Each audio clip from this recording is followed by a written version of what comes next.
મિત્રો પાટડી જે ગુજરાત રાજ્યના સુરેન્દ્રનગર જિલ્લાના દસાડા તાલુકામાં આવેલું એક ઐતિહાસિક રજવાડું છે, જેનો ઇતિહાસ 17મી સદીથી શરૂ થાય છે.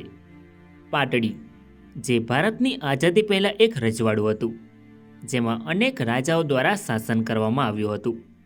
તેમના શાસનકાળ દરમિયાન બાંધવામાં આવેલ ઇમારતો આજે પણ પાટડીમાં જોવા મળે છે, જેને જોઈને આપણને પાટડી રજવાડાનો ઇતિહાસ જાણવાની ઈચ્છાઓ જાગે છે. જેથી આજના વિડીયોમાં આપણે પાટડી રજવાડાનો ઇતિહાસ જાણીશું. નમસ્કાર મિત્રો, તો સ્વાગત છે એક નવા વિડીયોમાં. સો ફ્રેન્ડ્સ, હું છું ધર્મેશ અને ધર્મેશ પટેલ યુટ્યુબ ચેનલમાં તમારું સ્વાગત છે. સો ફ્રેન્ડ્સ, આજના વિડીયોમાં આપણે પાટડી રજવાડાનો ઇતિહાસ જાણીશું. સો વિડીયોમાં છેલ્લે સુધી બન્યા રહો. તો ચાલો વિડીયોને શરૂ કરીએ. મિત્રો, પાટડી જે ગુજરાત રાજ્યનું એકમાત્ર દેસાઈ વંશના કડવા પાટીદારોનું રજવાડું હતું, જે ગુજરાતના સૌરાષ્ટ્ર વિસ્તારમાં આવેલું ઐતિહાસિક રજવાડું હતું, જેની સ્થાપના 17મી સદીમાં દેસાઈ પાટીદારો દ્વારા કરવામાં આવી હતી. તો મિત્રો, સૌપ્રથમ જાણીશું આપણે પાટડી રજવાડાની સ્થાપના કેવી રીતે થઈ અને કોના દ્વારા કરવામાં આવી. પાટડીનો ઇતિહાસ સદીઓથી શરૂ થાય છે. મિત્રો, પાટડી જે ગુજરાતનું એકમાત્ર પાટીદારોનું રજવાડું હતું. પાટડી જે ગુજરાત, સૌરાષ્ટ્ર અને કચ્છની સરહદોના ત્રિભેટે એક અડીખમ રક્ષણહાર તરીકે મજબૂત કિલ્લેબંધીવાળા પાટડી નગરનું ઐતિહાસિક ખૂબ જ મહત્ત્વ છે. મિત્રો, પાટડીના પ્રાચીન ઇતિહાસમાં નજર નાખીએ તો ઈસવીસન 1090માં હરપાળદેવ મકવાણાએ પ્રથમ ગાગરબેડું પાટડી ગામના ગોંદરે મૂક્યું અને તોરણ બાંધી રાજધાની બનાવી હતી. ત્યારબાદ ઈસવીસન 1300માં પાટણનો વિનાશ થયો. પછી પાટડી એક સ્વતંત્ર ઝાલા રાજ્યના પાટનગર તરીકે રહ્યું હતું. ત્યારબાદ 17મી સદીમાં દેસાઈ પાટીદારોએ પાટડી રજવાડાની સ્થાપના કરી. પાટડીના દેસાઈ વંશના પૂર્વજોએ મૂળ માધવતીથી શાસન કર્યું અને વજ્રપાલજીએ ઊંઝાને તેની રાજધાની બનાવી હતી. આ જ લાઇનમાં 54મા નંબરના દેવપાલજીને ઈડરના સામલિયા સોડાએ માર્યો હતો અને તેમના પુત્ર જયસિંહે બદલામાં સામલિયા સોડાની હત્યા કરી હતી. ત્યારબાદ આ જ લાઇનમાં 61મા નંબરના અમલજી હતા, જેમાં ઈડરના દીવાને તેમની પાસે ખંડણીની માંગણી કરી, જેથી તેમણે ઈડરના દીવાનને મારી નાખ્યા અને ચાંપાનેર ભાગી ગયા. ત્યારબાદ તેમની પેઢીએ ચાંપાનેરમાં સમય કાઢ્યો. ત્યારબાદ ઈસવીસન 1484માં ગુજરાતના સુલતાને ચાંપાનેર પર આક્રમણ કર્યું, જેમાં પાવાગઢના છેલ્લા રાજા પતઈ રાવલ એટલે કે જયસિંહ ચૌહાણ અને મહંમદ બેગડા વચ્ચે યુદ્ધ થાય છે. આ યુદ્ધમાં દેસાઈ પાટીદારોના 71મા પૂર્વજ વીરસિંહ લડ્યા હતા, પરંતુ ચાંપાનેરની હાર બાદ તેઓ વિરમગામ ગયા અને વિરમગામમાં પોતાની સત્તા સ્થાપી. ત્યારબાદ વિરમગામ પર અમદાવાદના શેર બુલંદ ખાને હુમલો કર્યો અને તેને જીતી લીધું. ત્યારબાદ જહાંગીરના સમય સુધી વિરમગામ લાઇનમાં રહ્યું હતું. ત્યારબાદ ભાવસિંહજીએ વિરમગામને પાછું મેળવ્યું. મરાઠા સામ્રાજ્યના સમયગાળા દરમિયાન ભીમદાદ, પડગરી અને સાયલાને હરાવવામાં તેમની મદદ માટે દામાજીરાવ ગાયકવાડને વિરમગામ સોંપી દીધું હતું. તેના બદલામાં ભાવસિંહને પાટડી આપવામાં આવે છે, જેથી ભાવસિંહ વિરમગામથી પાટડી આવે છે, જ્યાં તેમણે એક નવા સ્વતંત્ર રજવાડાની સ્થાપના કરી. મિત્રો, પાટડી રજવાડાની સ્થાપના મરાઠા સામ્રાજ્યના સમયગાળા દરમિયાન વર્ષ 1741માં દેસાઈ ભાવસિંહજી દ્વારા કરવામાં આવી હતી. મિત્રો, પાટડી રજવાડામાં 24 ગામોનો સમાવેશ થતો હતો. આ પ્રદેશનો કુલ વિસ્તાર 165 ચોરસ માઇલ હતો. પાટડી રજવાડાની સરહદો દસાડા, બજાણા અને ઝીંઝુવાડાથી ઘેરાયેલી હતી. મિત્રો, પાટડી રજવાડામાં કડવા પાટીદારોના દેસાઈ વંશના શાસકો દ્વારા શાસન કરવામાં આવ્યું હતું.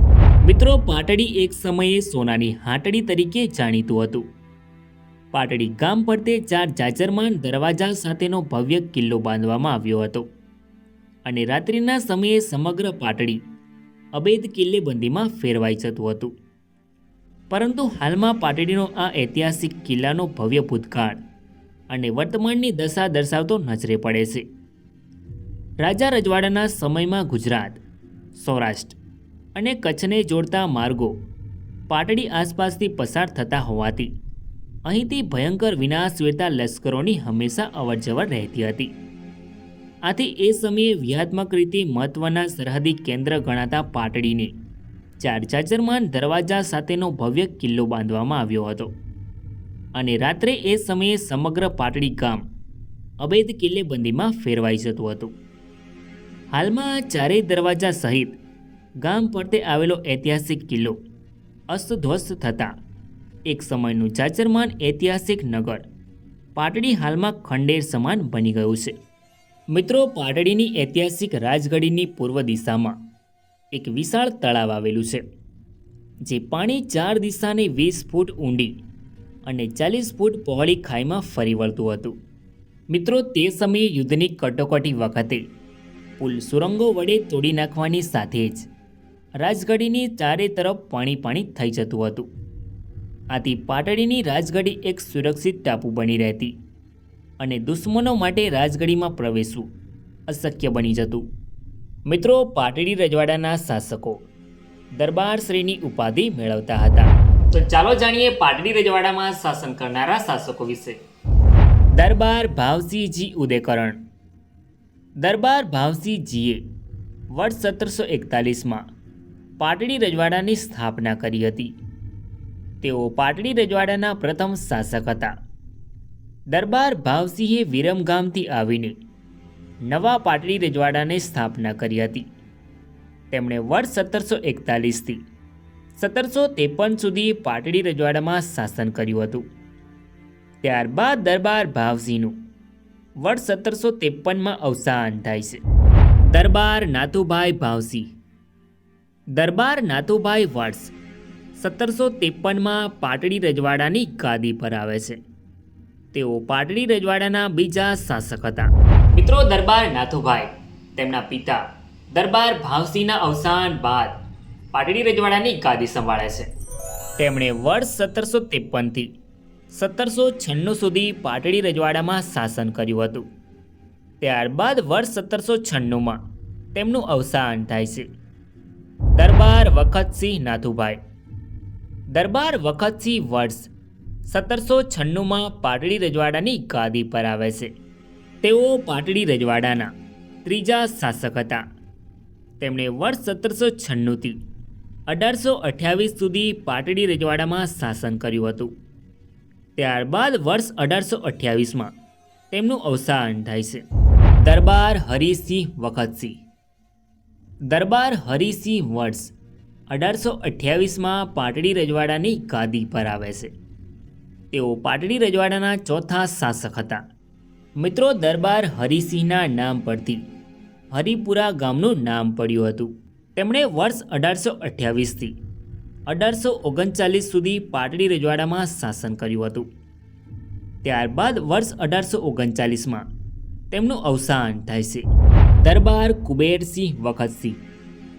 દરબાર કુબેરસિંહે વર્ષ 1839માં પાટડી રજવાડાની ગાદી પર આવે છે. તેઓ પાટડી રજવાડાના 5મા શાસક હતા. દરબાર કુબેરસિંહ તેમના ભાઈ દરબાર હરિસિંહના અવસાન બાદ તેમના અનુગામી બને છે. દરબાર કુબેરસિંહના નામ પરથી કુબેરપુરા ગામનું નામ પડ્યું હતું. મિત્રો, દરબાર કુબેરસિંહે વર્ષ 1839થી 1845 સુધી પાટડી રજવાડામાં શાસન કર્યું હતું.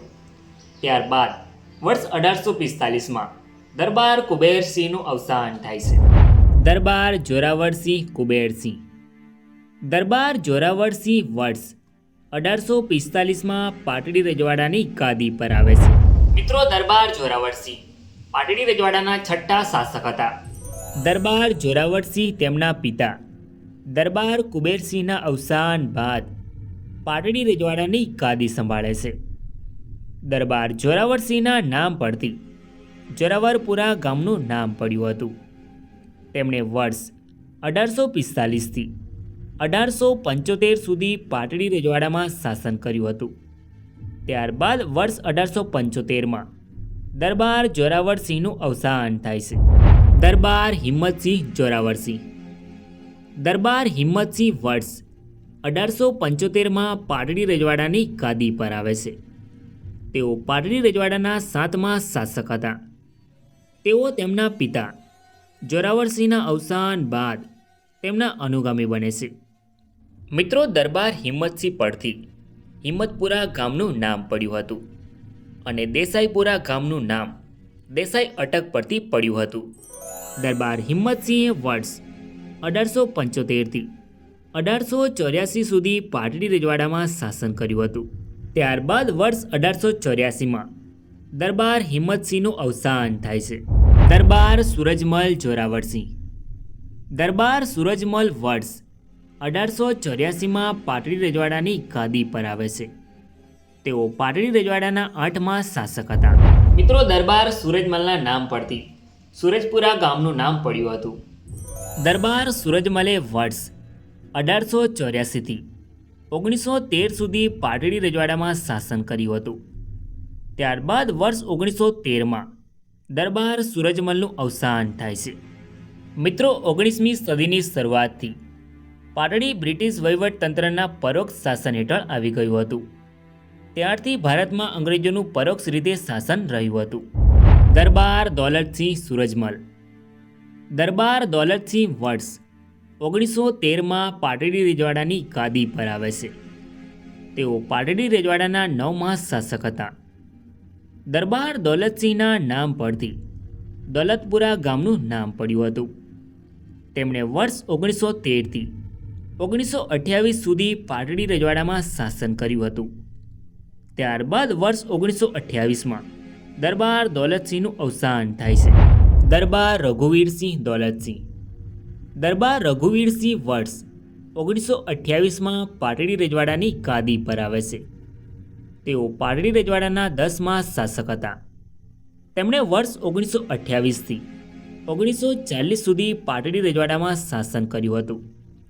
ત્યારબાદ વર્ષ 1940માં દરબાર રઘુવીરસિંહનું અવસાન થાય છે. દરબાર નારાયણસિંહ ચંદ્રસિંહ. દરબાર નારાયણસિંહ વર્ષ 1940માં પાટડી રજવાડાની ગાદી પર આવે છે. તેઓ પાટડી રજવાડાના 11મા શાસક હતા. દરબાર નારાયણસિંહ પાટડી રજવાડાના 6ઠ્ઠા શાસક જોરાવરસિંહના 3જા પુત્ર ચંદ્રસિંહના પુત્ર હતા. તેમણે વર્ષ 1940થી 1941 સુધી પાટડી રજવાડામાં શાસન કર્યું હતું. ત્યારબાદ તેમનું અવસાન થાય છે. દરબાર પ્રતાપસિંહ નારાયણસિંહ. દરબાર પ્રતાપસિંહ વર્ષ 1941માં પાટડી રજવાડાની ગાદી પર આવે છે. તેઓ પાટડી રજવાડાના 12મા શાસક હતા. તેમણે વર્ષ 1941થી 1948 સુધી પાટડી રજવાડામાં શાસન કર્યું હતું. દરબાર પ્રતાપસિંહ સ્વતંત્ર પાટડી રજવાડાના છેલ્લા શાસક હતા.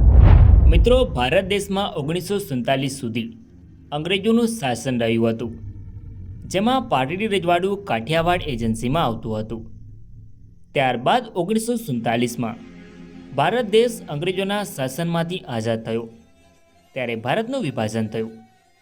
ત્યારે ભારતના ભૂતપૂર્વ મૂળ રાજ્યોને નવા રચાયેલા ભારત સંઘ અને પાકિસ્તાન ગમે તે એકસાથે જોડાવાનો વિકલ્પ આપવામાં આવ્યો હતો.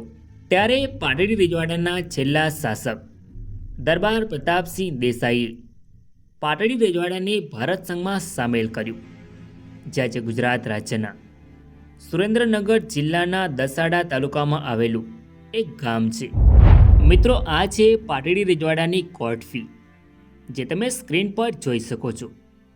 આ છે 1 આનાની કોર્ટ ફી, આ છે 4 આનાની કોર્ટ ફી અને આ છે 8 આનાની કોર્ટ ફી. મિત્રો, આ છે પાટડી રજવાડાનો સિમ્બોલ, જે તમે સ્ક્રીન પર જોઈ શકો છો. મિત્રો, પાટડી રજવાડાનો વિસ્તાર 165 સ્ક્વેર માઇલનો હતો, જેમાં 24 ગામોનો સમાવેશ થતો હતો. પાટડી રજવાડાની વાર્ષિક આવક 1,75,000 રૂપિયા હતી, જ્યારે તેની જાવક 1,50,000 હતી અને સાલિયાણું ₹20,000 હતું. મિત્રો, પાટડીના દેસાઈ શાસકોના સમયગાળા દરમિયાન બાંધવામાં આવેલ બાપાની દેરીઓ અને તુલસીના ક્યારા હજુ પણ પાટડીમાં જોવા મળે છે, જેમાં એવું કહેવાય છે કે જ્યારે કોઈ પાટડીના દેસાઈ શાસકનું અવસાન થતું તો તેમના માટે એક દેરી બનાવવામાં આવતી હતી, જેમાં શાસકોનું નામ અને તારીખ પણ લખવામાં આવતી હતી. જ્યારે કોઈ રાણી મૃત્યુ પામતી ત્યારે તેમના માટે તુલસીનો ક્યારો બનાવવામાં આવતો હતો, જે આજે પણ ખંડેર હાલતમાં પાટડીમાં જોવા મળે છે. સો ફ્રેન્ડ્સ, આ તો પાટડી રજવાડાનો ઇતિહાસ. આઈ હોપ કે તમને આ વિડીયો ગમ્યો હશે. સો વિડીયોને લાઇક કરીને કમેન્ટમાં તમારો અભિપ્રાય જરૂર લખો. અને ચેનલમાં નવા હોય તો આવા જ નવા વિડીયો જોવા માટે ચેનલને સબસ્ક્રાઈબ જરૂર કરો. તો મળીએ નેક્સ્ટ વિડીયોમાં. ધન્યવાદ.